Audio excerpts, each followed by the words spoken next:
Good afternoon. Post-lunch session.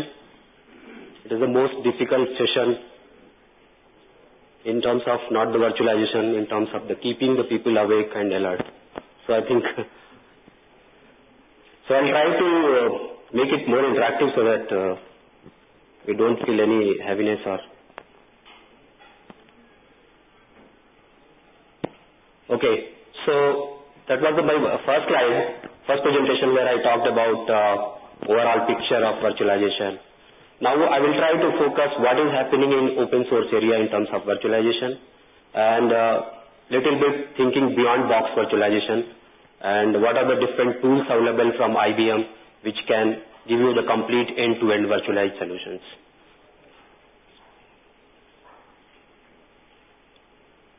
So I will just touch upon some open source, open standards, some definitions which you are already aware. So I will try to reiterate them. And before going to open source or what is happening in open source in terms of virtualization, there are some key points which I would like to remember you all. That please remember that virtualization is not about high performance. So if you talk about single system, if you have an older system, you expect that after virtualizing you will get more power out of that. So this is not the case actually. It is not going to give you the high performance as per single server to server, server to application is concerned. So virtualization gives you the IT optimization, your hardware optimization.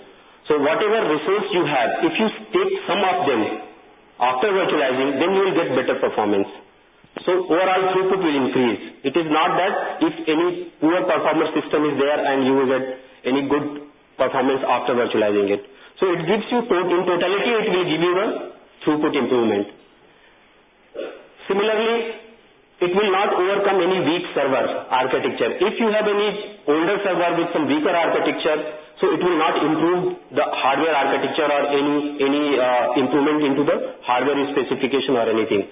So if you have any weak server in your organization, try to remove them before going for virtualization. But some of the systems, older systems, you can incorporate. But try to minimize as much as, because the failure rate will be higher and definitely tools are there which can manage them, but it's always better to keep the weaker architecture away. So if you see the history with virtualization, IBM has got 40 years old history. We have started our virtualization technique with mainframes. So this is basically, it's an integration of hardware, firmware and software. So power, can anybody tell me what is a hypervisor? I have used one term hypervisor. What is hypervisor?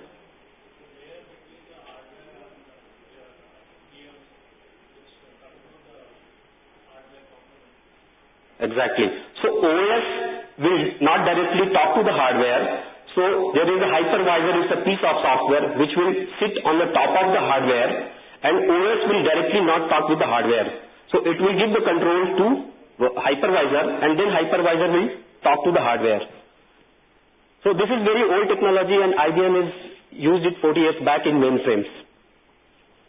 So these are the key points you should always remember. So we have already gone through these kind of statement that virtualization enables consolidation of hardware and data center. I will just, you can just go through that. It simplifies your infrastructure, it will increase your asset utilization, it reduces the management cost, and it increases the security and performance. So there are some customer references are there. I will not go with the detail into that. So there are some customers.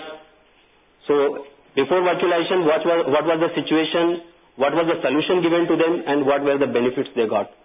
So you can see that they improved after virtualization, they increased in terms of efficiency, in terms of cost saving, etc. So virtualization helps save cost. So since you save in your power consumption, you are consolidating the server in a single box, so you are saving the power. You are decreasing the number of servers, storage and network devices, so failure rates are also less. You are shrinking the floor space also. So these are some concerns. If you go for data center, these are really serious concerns about power consumption and floor space. So virtualization helps you saving cost in terms of making a data center. So this is a HANA code of one customer and they went for virtualization. So they got some benefits.